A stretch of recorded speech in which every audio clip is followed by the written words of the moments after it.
Hi guys, happy Wednesday, happy Wednesday, and for some of you guys, happy Thursday. You can rise, you can be, you can live, you can dream. Miss Yearby's Reading Adventures. Hi guys, happy Wednesday, and for some of you guys, happy Thursday morning to my Japan people. How are you? You know what I always say, you gotta tell me something that you've done today. Hey, so I've got Janicia on here. Hey, Speedy, I've got Bryson, I've got Adrian, and everybody's on here together. This is the first time I don't have to say, hey, YouTube, hey, Facebook, and going back and forth. I got all of you guys on here together. Hey, Max, hey, guys. So Bryson, your mom is watching. Hi, Miss Gage. What did I call you Bryson? Oh, man, I think I did that. Was it 2 times that you were in the classroom? I had both Bryson and Kendall, their brothers. Hi, yes. I've got my people from Japan, Yukino and Sarah. Hey, great ones. How are you? I thought my sounds are not on. Oh my goodness, Miss Yearby, you're messing up. Hey, Anaya, you guys have got to tell me something that you've done today. Tell me something that you've done today while we're waiting for others to come on. Tell me something that you've done. Hey, Rachel, oh my gosh, I miss you, love. What have you been up to? Hi. Hey, yes. Good morning, Noah. Good morning, Rena. You guys, what's the weather like over there? Over here, it's chilly, and I'm ready for the warm weather. I'm not liking this coldness. You know, you guys know that I love the palm trees. I need to be somewhere where there are palm trees and I can go outside in short sleeves. It's chilly here. I'm not liking it. What did you say? For Les Brown. Hi, Miss Frazier. Hi, thank you for joining me today. You said you got your goldfish back from your daddy's school. Oh, wow. Had the fish been at your dad's school this entire time that we've been home? Well, I'm glad you guys got them back. Oh, you had a Zoom dance class. That's right, Sophie. Hi, Sophie. I forgot that you were in dance. What kind of dance class are you taking? I don't know if you've ever told me that. What kind of dance class is it? I don't know that you've ever told me. I'm going to wait about another. Hey, Miss Star. Hey, Casey, my comedian is on here. You made us a smoothie. You know, Mr. Ninja, you always have been the healthy one. You were the one that always, whenever you went through the lunch line, you would always get the vegetables. So I bet that you had some vegetables in there. What did you have in there, Adrian? What kind of vegetables? What did you have in there? What did you guys have in there? Tell me. I am seeing green on my screen. Are you guys still able to see me? Are you guys able to see me? Because on my phone, oh, okay. I guess I just don't know what I'm doing. You did 20 more sit-ups. Kendall, I've got to be more like you. You know how I was doing those 120 squats with the kettlebell? I haven't been doing that anymore. All right, I am going to go ahead and get started. I was like, where did I put my book? Miss Yearby, where did you put your book? Put the book down. Nyla, my connector. Hey, connector. Hey. All right, guys. So I have a very, very, very special guest. My great ones from last year, my great ones from this year. You guys all know the one person that I said that I was going to meet and I was going to shake his hand. And I kept visualizing, and I would tell you guys not to give up. I would tell you guys to get better. I would tell you guys, you got to be hungry. And I was hungry, and I didn't give up. My great ones from this year, you know how I sent 17 emails so that I could get just one reply from this person that I wanted to meet. And I kept visualizing. And I told you guys about it. I don't know if Riley's on here, but Riley even said, Miss Yearby, I'm mad at you because you're going to get a chance to meet Les Brown and shake his hand, and I can't. And I haven't seen Julian yet, but Julian, he's drew a picture of me shaking Les Brown's hand. And guess what? I haven't been able to shake his hand like this, but I did a virtual handshake with him, and I told him about my great ones, and I told him the things that I was doing. And he said, you know what? Keisha May, he calls me Keisha May, and I like it, just like I give you guys names. He said, I would like to read to your great ones. And I've got him on here today. I got him on here. Are you guys ready to see him? Are you guys ready to meet the guy that said, I was hungry? I showed that to you. Are you guys ready to see him and ready for him to read to you? Give me some thumbs up. Thumbs up if you guys are ready. Thumbs up if you want to hear Mr. Les Brown himself read to you. Let me see it. Let me see your thumbs up. All right.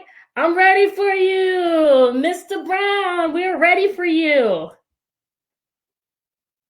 Thank you. And I'm ready for you guys as well. I'm very excited to be here, and I'm hungry to read to you. How you doing, Miss Yearby? I am doing better than good and better than most, and sometimes even better than that. That's what we're talking about up in here. All right. I like this book. It's called You're Here for a Reason. I love that title. And as I've been reading the book by Nancy Tillman, it really helps you to begin to realize that we're not here by accident. There's some reason, some purpose that we have, that we were chosen to be here. I think, to do a certain work. And so it's going to be exciting to read this book. And they got some very good pictures along with it.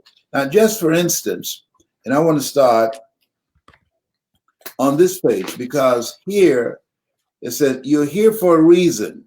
You certainly are. The world would be different without you by far.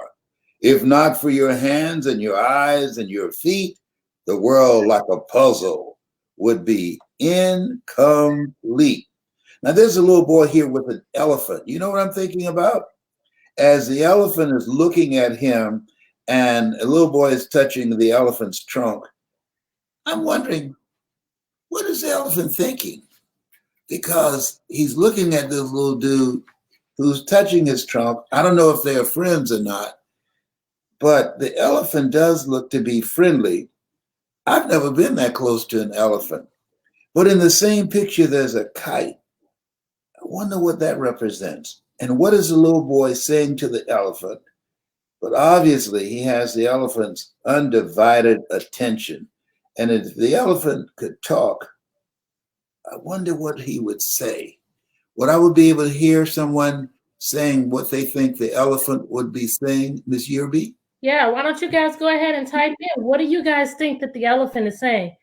And for those of you who know me, you know elephants are my favorite animal. So I would love, if I were here right now, I'd be in heaven. I'd just be like, wow. Well, what do you guys think? What do you think the elephant's saying? I see that Bryson, I'm Kendall. I don't know why I'm calling you Bryson. You tried to make the elephant noise. You wanted to surprise me. Let's get a couple of more comments of what you guys think that the boy might be saying to the elephant.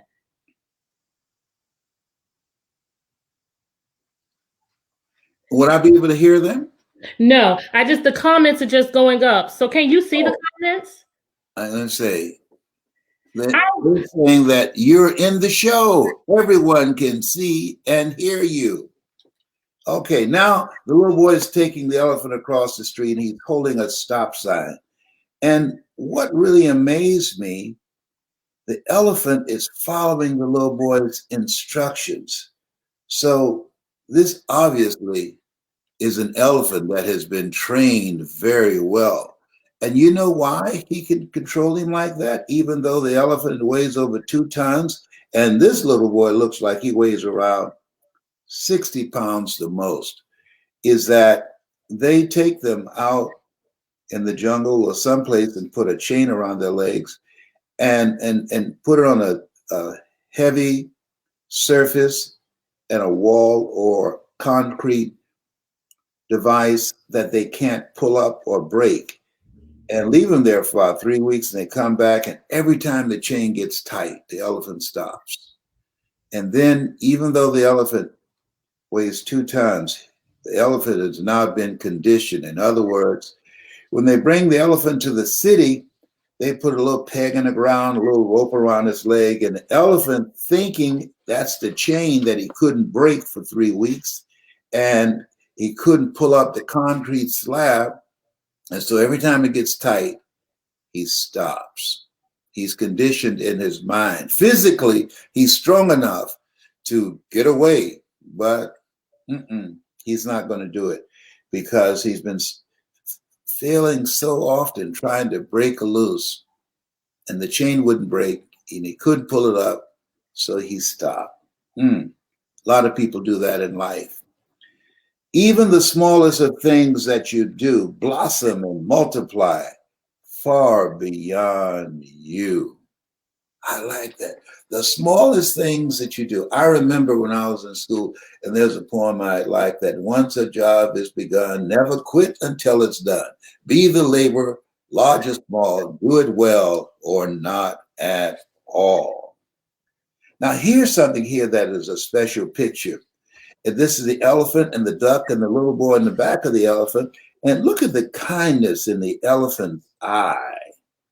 It says a kindness, for instance, may triple for days.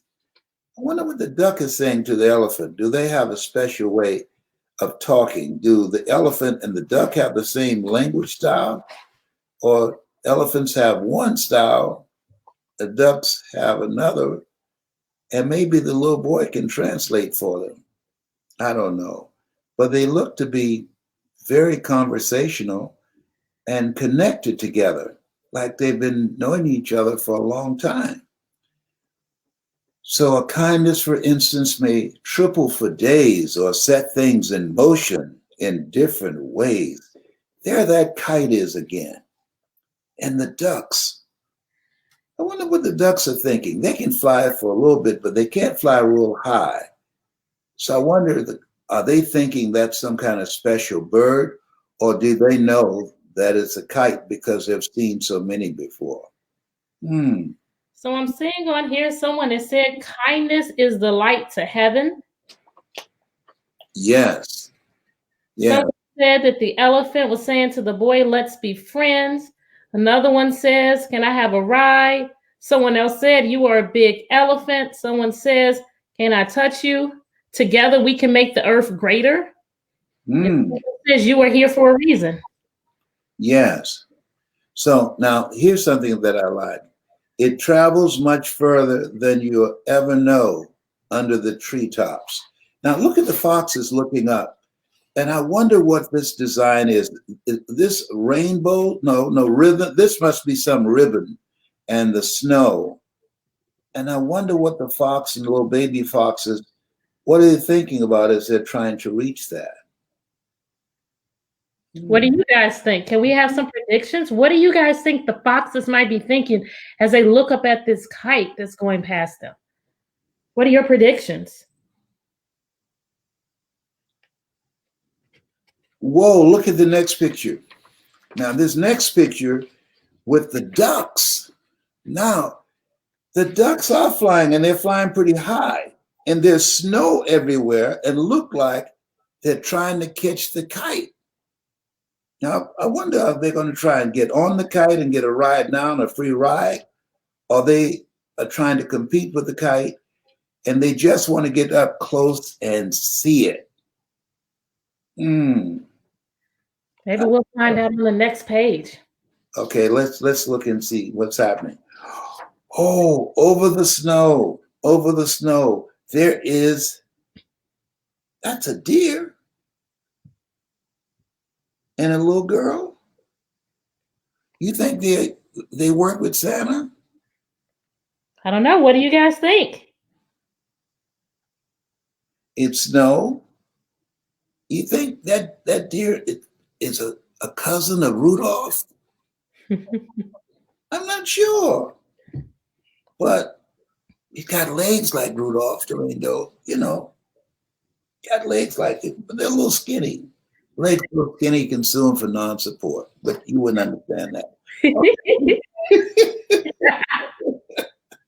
So, okay, let's go to this other picture. I love this one here. So this is a wolf, am I correct? I think it's a fox. Fox, this is a fox. And the fox, they don't have baby carriages, but is that fox created? Now, somebody left their blanket on the snow and the fox pulling its little babies behind, the little cubs. That is so cute. I like that picture. They're those rhythms, those ribbons again. And he's pulling them like it's on a little sleigh. Putting them in good shape. Exercise is important.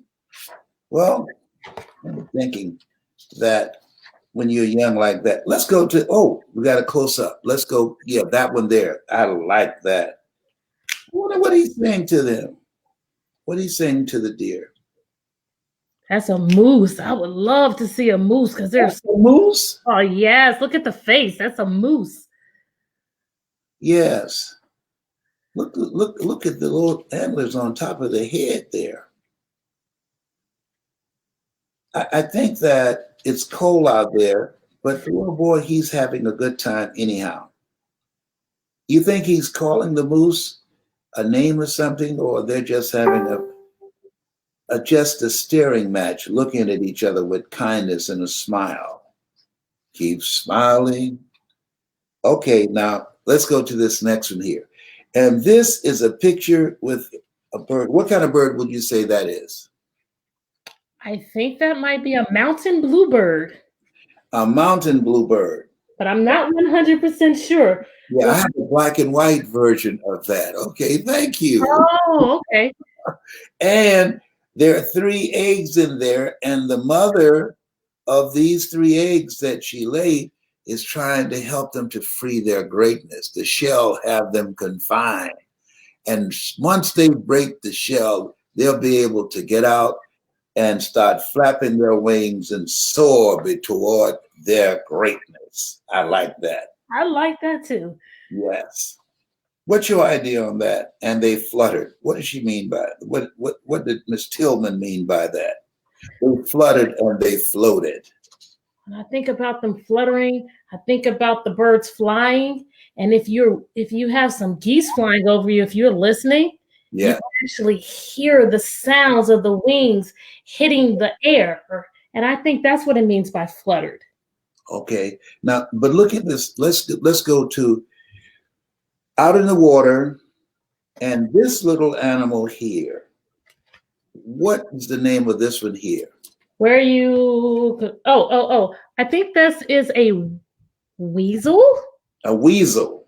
I think it's a weasel. Because what I know about these animals is that they change colors. Can you guys think of other animals that change colors when it gets really cold? In the summertime, his fur will be brown. And then in the wintertime, his fur is white. Why? Weasel can change colors like a lizard? Yes. I don't know if I've ever seen a weasel before. Yep. Do weasels bite? Well, anything with teeth will bite if they feel threatened. Yes. Do they chase you? I don't know. They're not going to chase you because they're small. Okay. They're going to be more afraid of you than you are of them. I got it. And they twirl, making things happen all over the world. Now look at this. I love this is an activity. I think of exercise trying to pull the ribbon down. I wonder what they're going to do with it when they get it down. Play jump rope? I think that's a good idea, and that's lots of exercise. Okay, I think you're on the wrong page. You're there, though mine is in black and white. Now I can see yours. I can see. But on mine, I don't have the little girl in mine. I just have 2, and you have 4 people in yours. Okay. Okay. This little girl here, okay, I can see it now. I see the one that's on the next page in mine. Now look at this one here. Let's go to the next page. Let me see where you go. I'm fascinated with this. You know what this looks like to me? What does it look like? a kicker in the NFL, National Football League. Yeah, that's a great connection. So can Yeah. anyone tell me what type of connection Mr. Brown just made? He said that this kangaroo kicking the ball right here reminds him of a kicker in the NFL. What type of connection would that be? Someone said rhythmic gymnastics. I don't know if they're right here with us. I think they're behind. Yeah, that would be a text to world connection. He connected to things that happen in the world. Yes. Now, I love what it's saying here with the little boy and trying to catch the ball. It said, you're here for a reason. It's totally true. You're part of a world that is counting on you. What can the world count on you to do? How do you see yourself in the future? A doctor, an engineer, a teacher who would read to the little teeny weenies, just like Miss Yearby is doing? What do you see yourself doing when you become an adult? So don't be too worried if some days fall flat. Good things can happen even from that. That is a real truth there. Judge not according to appearances. Yeah, little boy, he can't catch that ball. It's too high. It's way too high. It can be tricky. There isn't a doubt. You skin your knees trying to figure it out. I've done that so many times when I was your age, trying to figure it out. But I remember one time when I was a little boy, every day there was a dog that would chase me home. And I would go by this fence and boy, he would start running at me. And I would run and say, Mama, Mama, open the door. And then one time he was chasing me and I just got tired of him chasing me. And I stopped and I picked up a rock. I said, come on. And he stopped and started barking at me. Woo, woo, woo, woo, woo, woo, woo, woo. And I realized he didn't even have any teeth. I said, get all the way from here. I'm running from you, falling down, skinning my knees, and you don't even have any teeth in your mouth. Get away, old snag a tooth. Life can be tricky. There isn't a doubt. You'll skin your knees trying to figure it out. But life works together. The good and the bad, the silly and awful, and happy and sad. To paint a big picture we can't always see. A picture that needs you, most definitely. Remember that next time a day goes all wrong, keep in mind that you are strong. Look what he's doing, the rescue. Okay, here he comes to save the day.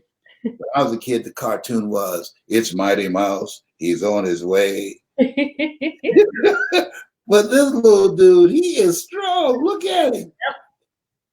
I mean, to tell you, he is pushing. Now, you see that? Oh, that's a beautiful picture, too. Did he fall in the water? I'm thinking he fell in the water, and this boy saw a problem, and he decided, well, nobody else is here, so let me help. Yes. You guys ever done anything like that where you saw a problem and you helped out and you were what does it say? You remember when all goes wrong, you're the strong one? Has this ever happened to you? The next page said, to somebody else, you will always be strong when you come to their rescue. I like this other picture. Look at there. Wow. They look so cuddly and so loving. They do. Yeah. Is this anyone's favorite animal? Give me a thumbs up if this is your favorite animal. I know lots of people like koala bears. Yeah, I do too. They're different. They're unique. They're very quiet. They move very slow, like my son, John Leslie. You can get a text to self-connection. Yes. Look at the next page. I love this. Listen now. I wonder, is this possible? First of all, the little girl with the little baby bear on the sliding board. No. What do you call it? Seesaw. I used to love getting on the seesaw. Seesaw. Yes. I didn't know if a bear could do that. This was a smart bear. This bear was probably at Seoul. What's the Seoul Carnival? What is the name of that? Universal Soul. Universal Soul. Yeah. This bear works for Universal Soul. That's where that bear was trained to be on the seesaw. Yes. All right. I like her little hat too. That's fun. That's cute. And that ball you lose or that kite you let go could make someone's day. You just never know. What do you think Miss Tillman meant when she wrote that? That the ball or the kite could probably make someone else's day. We see the ball right here. So if Yeah. that ball had not been there, I guess they wouldn't be able to have fun. They wouldn't be able to do this game. What about the kite? Yes. Okay, let's go to this other page. You're here for a reason. If you think you're not, I would just say that perhaps you forgot. A piece of the world that is precious and dear would surely be missing if you weren't here. Think about that you were chosen by God to be here, that there's something that you have, something special, something unique about you. You are a masterpiece because you are a piece of the master. You're here for a reason. Absolutely. I remember Dr. Howard Thurman said, don't ask what the meaning of life is, ask what is the meaning of your life. If not for your smile and your laugh and your heart, this place we call home would be minus your part. People always tell me I have a funny laugh, and that I look funny too. All I can say is I'm a happy camper. Thank goodness you're here. The goodness times two. Oh boy, they're having a lot of fun. They are with the ball. Yes. And some of them are trying to get to that kite. And you know what? They're keeping a safe distance too. So obviously, they're complying and making sure nobody gets the coronavirus. Even the ducks are flying 6 feet apart. Isn't that I hadn't even seen the ducks. Yep. See them in the background? Yeah, I see them, yes. And the kite is keeping a safe distance. Yeah. Yeah, but you see the distance, they're all being cooperative.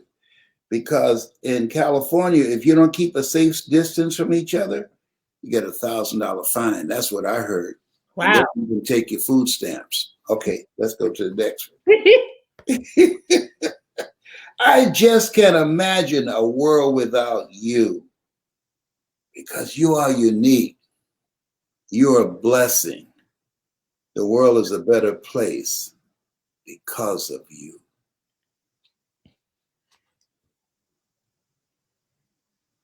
And I really love this picture here, guys. All of the pictures from this book have been put together to make one big puzzle. Do you guys see that? So that means if one of these pictures was missing, if one of these people were missing, then it wouldn't be complete. The world wouldn't be complete. No. See, we all are unique, but most people die copies. So be you, be the best you that you can be. And guess what? The world will bring love and happiness to your doorsteps because you are a blessing to all of us. You're 40% of the population, but 100% of our future. That's my story, and I'm sticking to it. Thank you. So we've got some comments here. Lots of laughs, lots of laughs. Someone said, he made me laugh. He said his laugh was funny, and that made me laugh. Lots of thank yous and thank yous and thank yous. So did you guys like that story? I did. Be the best you can be. Another comment. Let me see. Wow, how powerful is that? Each and every one of us is a masterpiece. We all have a purpose. Someone's trash can be another man's treasure. Be the best you can be. I don't know if I said that one already. But you know what?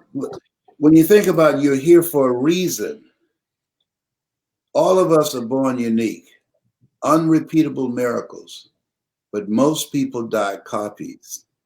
And what you want to keep in mind and learn from this that you are here for a reason. There's something, a specific work that God chose you out of 400 million sperm. He said, I want you.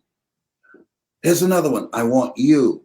Oh, there's another one that's going to be in Miss Yearby's class. I want you. Here, get him right quick before he goes. And selecting you, it brought about this meeting for us to be together. I believe things will just happen. They happen just. And I just feel honored to be in the presence of greatness. And I look forward to giving you a virtual hug when I see you in front of the computer. You got that. Can you make it possible that I can see their little smiles? I can't do it on here. We would have to set up a Zoom and get people in Zoom and go from there. So we Do you have any questions you'd like to ask me? Does anybody have any questions? There's about a 5-second delay. Does anyone have any questions that you would like to ask Mr. Motivator, Mr. Les Brown, Mr. You Gotta Be Hungry? You say that real good. I've had a lot of practice. Yeah. Oh, they think I got a funny laugh. You really have a funny laugh. I don't know. Yeah. Right now I see enjoy life as a gift. I love you, Les Brown. Awesome, enjoying listening to you, Mr. Les Brown. Hey, Aaron. Hey, Aaron. That's the one that I told you about earlier, the one that said, oh, man, she got Les Brown. Yeah, you slow, you miss out. Okay. Good things come to those who wait, but Abraham Lincoln said the things left by those who hustle. So we got one interesting question. What did you eat for dinner? Again? What did you eat for dinner? I had, what was that you fed me? I had a plant-based meat made out of soy. That's what it's made out of. Yes. I did. And I had French fries and I had salad. So I have a plant-based diet. I don't eat meat anymore. And the chicken population, when they heard that, they had a celebration. Even though they were told to stay 6 feet apart, they still came out and in crowds and said, he's through, he's through. He's not going to be chasing us anymore. He doesn't eat chicken anymore. He's so bad. He ate so many of our relatives. He would chew the bones to get the gristle out. Who does that? Thank God he's not eating any chickens anymore or cows. He's through, he's through, he's through. He's going to eat the plants. I'm sure the elephants and the gorillas don't like that, but he's through. We are safe. Even though he's hungry, we don't have to break out in a cold sweat because the motivator will not mess with us anymore. So we have another question. Do you have a dog? No, I had a dog named T. And he was hit by a car. Oh, no. And he didn't survive. But you know what I did after that? Someone gave me a duck to replace T.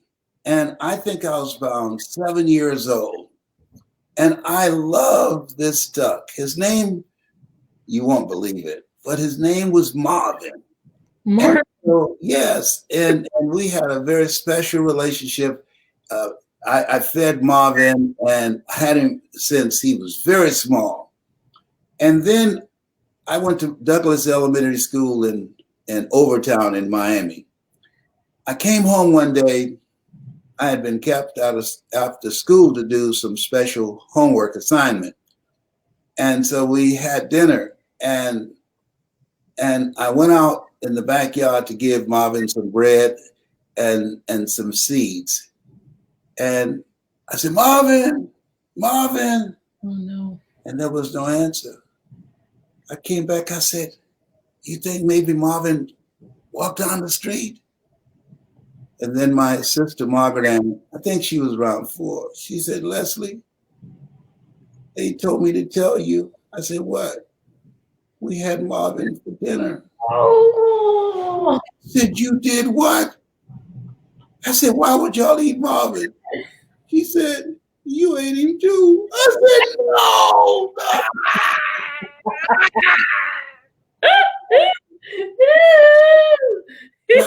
Cool. I said, Marvin, I'm sorry. I'm sorry, Marvin. I'm sorry. I didn't speak to them for about 3 weeks. I'd get up in the morning and have breakfast. They say, good morning. I don't hear anything. Wow. And Mama said, get over it, Leslie. Get over it. Mama, they didn't have to eat Marvin. I know, son. I know. There are lots of crying faces going up on the screen. Huh? There are lots of crying faces going up on the screen for Marvin. Yeah, they're crying for Marvin. I did too. I bet. Okay. How that is not funny, girl. Yeah, and that's why you're having a hot flash. I call it a power surge. Wow. Someone said that story went wrong real fast. At first she said you should write a children's book about it, but then she changed her story. Wow. Someone else said, who in the world would do that? And then someone said, no, Marvin. Wow. Thank you for your sympathy. Thank you for your compassion for Marvin, who's now in heaven with other ducks. Thank you. Wow. So 2 more questions. How did you conquer your greatest fears? I did it. The greatest fear I ever had when I was called upon to speak at the Georgia Dome. But I thought it was going to be a banquet room with about 500 people. Wow. They didn't explain to me that I'll be speaking in a stadium. So when they drove in and they let me out, the guy who took my coat and my attaché case, we were walking under the tunnel of the stadium. And he asked, what is it like to speak to 80,000 people? I said, I don't know. I'm just here to speak at a banquet room. I said, most I've ever spoke to around 300 or 400 people. Are you Les Brown? I said, yes. He said, come over here a minute. And he took me to a place. He says, look out there. I said, and? You're speaking to them. I said, no. He said, yes. And I took off running. I said, I got to go to the bathroom. I said, but it's number 1. It's number 1. And I took off running. Oh, my God. And so they were stalling, waiting for me to come on stage because the guy got caught in a traffic jam and got us there running late. And they said, Mr. Brown, would you please come out? They're stalling. Dexter Yeager needs you to come out now. And I said, sir, I can't hear the voices. I said, call my mentor, Mike Williams. And they called Mike, and Mike came and he knocked on the door. He said, Brownie. I said, yes. He said, are you all right? I said, no. He said, what's wrong? I said, man, there's 80,000 people out there. I said, Mike, I can't hear the voices. He said, are you scared? I said, yes, I am. He said, they came to see you. You didn't come to see them. I said, He interrupted my fear. He said, Brownie, are you listening to me? I said, yes. He said, and this is very important, sometimes you'd have to have somebody who believes in you until your belief kicks in. He said, Brownie, make your mother proud. She would be so proud to know that you went on stage and you spoke to 80,000 people. And at the end, you said, this has been Mrs. Mamie Brown's baby boy. When she sees that video, she's going to be so proud that she adopted you and your brothers and sisters.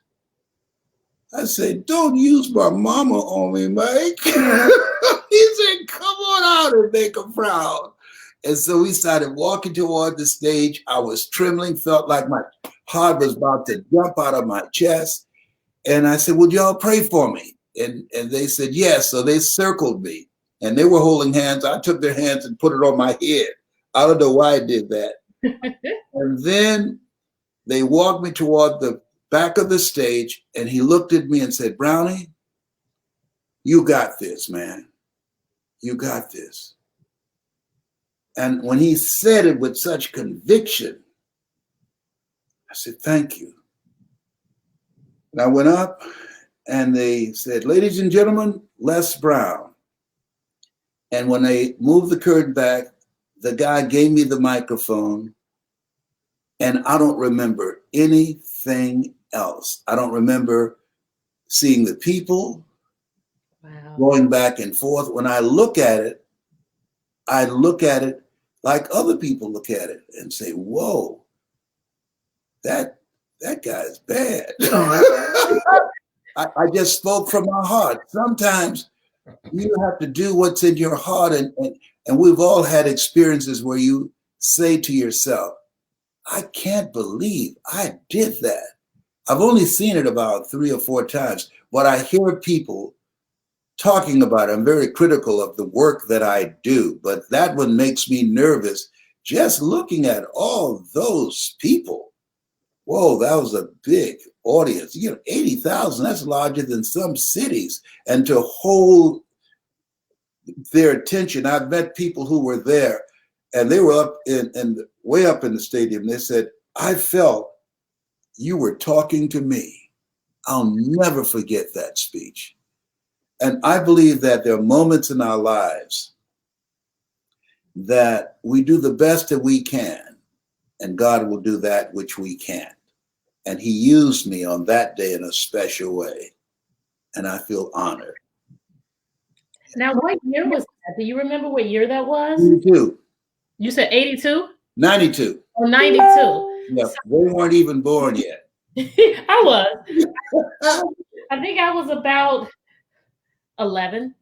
Oh, okay. Yeah. But I mean, just to think about in 92, you did that, and that has transcended. I even show clips of that to my students because that's how when you joined us in Zoom and they did you got to be hungry. Yeah, you got to be hungry. Yeah. During that time, there was a dance called the Funky Chicken. Oh, that's where. Look here, if I had the computer back further, I'd get up and bust a move for you, do the Funky Chicken. Love to see that. That's how you did your calls like that. Do the Funky Chicken, yes. Rufus, the Staple Singers, and their father, he used to perform with them. And he had a song called Do the Funky Chicken. Yes. And that's where that came from. But portions of that, and even the part when you talked to Mr. Washington and you chased him in the parking lot and you told him that you were the one, I showed that to my students and I asked them, which one of you is going to be the one that's going to find me 15 years from now? Which one of you is the one that's going to make me proud and is going to do something great? And then I'm going to say, just remember, don't dedicate something to me. And I can say, I was your 2nd grade teacher. So you did that in 92. And yes, today, it's still completely relevant from me to be able to understand it, to change my life, and then to show it to my 2nd graders. And they understand it. And they're the ones that saying, I'm the one and only. Things that came. So it's definitely continuing. Well, now, here's something I never talked about that I thought was hysterical. After I did that speech, the word went out everywhere. People were there from all over the world about this guy, Les Brown. They called the motivator, Mrs. Mamie Brown's baby boy. So some friends hosted me at the Caleb Auditorium in Miami. So they called me up on stage to recognize me and they said, we have a surprise for you. And Mrs. Compton, Eve Compton, was the special education teacher who identified me as being educable, mentally retarded. And she said, I'm Mrs. Compton. And this is my most famous retarded student. And she was so proud. I turned red because nobody see it. I said, whoa. And she was the one that pointed me out to Mrs. Mary Ford Williams, and she was so proud. This is my most famous retarded student. Yeah, okay. That was a special moment in my life. I called her up on stage and she was all teary, and I hugged her and said, thank you for recognizing my retardedness. Oh, you can't make this kind of stuff up. You cannot. I want everybody to like this page and share it, like it and share it. I go live Monday through Friday, 7:30 Eastern Standard Time, where I read stories to children. I bring the stories to life. I model comprehension strategies. I engage the students. I let them talk, and I end with a motivational message. So like this page, Miss Yearby's Reading Adventures, Facebook and YouTube. Thank you so much for coming on. Oh, we do have one more question, and I would love to know the answer to this one too. Did you ever meet Nelson Mandela? And if so, what did you learn from him? I never met him. I did go to South Africa, and this was after he had passed. But my oldest daughter, Dr. Ona Brown, she met him backstage at an event. And she said, Dad, I met Nelson Mandela. I said, did you say anything about me? She said, no. Oh my goodness. Yeah. But that is two people I wanted to meet. Nelson Mandela and Paul Robeson. He wrote a book called Here I Stand, Because I Can Do No Other. And Dr. Howard Thurman, who was a mentor of Dr. Martin Luther King Jr. I met Malcolm X when I was in the 5th grade, and I'll never forget, and you would appreciate this, I talk about this in the book. He was so fiery. Malcolm X was a communicator. Dr. King, I saw him. He was a great orator. I didn't get a chance to shake his hand, but Malcolm X, I did. His name later became El-Hajj Malik El-Shabazz. And so I was so overwhelmed with his militancy and how good he made me feel. And he said, your last name is the slave master's name. So the next day when we went to school, I'll never forget, Miss Hunter called the roll call. And when they call your name, you're supposed to say present. So she said, Leslie Brown. I didn't say anything. She said, Leslie Brown, I know. Yeah, I see you there. Leslie Brown. And she wanted me to acknowledge that she called my name and say present. I wouldn't say anything. So the students around me saying, hey, she's calling your name. You're supposed to say present. I said, that's not my name. So she came and stood in front of my desk. Leslie Brown. I said, my name is not Leslie Brown. What is your name? My name is Leslie X. Leslie X? Yes. Does Miss Mamie know about that? No. I'm going to call your mama right there. I'm going to take a break. She called my mama. And so we left school. My sister saw me about 4 blocks away. She ran to me. She said, Leslie? I said, yes. She said, please change your name back to Leslie Brown because Mama's going to kill you. She's waiting for you. I said, I'm not worried about that because an older guy tricked me to play checkers with him real late. And he told me, if you take these leaves that I got by the railroad track and put them in your pocket, they will protect you. You'll never have to worry about getting a beating again. And when I was young, I was precocious when it came to playing checkers. I said, are you serious? Yes. And you had to be home before the night lights came on. Well, I wasn't worried. The lights had come on. I was taking my time. I had a little dip when I was coming. So when I got to the house, Baba came out and she's got a short, but her former husband was a judo instructor. So you always try to cover your head when you come in the house. if you think you're in trouble. And she said, come in here. And she'd already had Margarita go get some switches. Okay. Oh, no. Swinging on me. I said, Mama, the leaves. She said, I don't care nothing about no leaves. Leaves are flying everywhere. And I heard Miss Catherine, the neighbor next door, Mamie, don't kill the boy. Don't kill him. You know he's a little touch in the head. Don't kill him, baby. Talk about the leaves. And so the next day when they called my name, Leslie Brown, present. You look at your sister. I was Leslie X for 24 hours. That is funny. All right, I'm not. Oh, someone says, what year did you say you got to be hungry? And that was 1992. So that was in the Georgia Dome was the first Georgia time. Georgia Dome, yes. Yeah. Okay. Yes. So Kendall, when he did the chicken dance, that was the first time that he said you got to be hungry. Yes, but I told the disc jockey story on how I became a disc jockey. I was LB, Triple P, Les Brown, your platter playing Papa.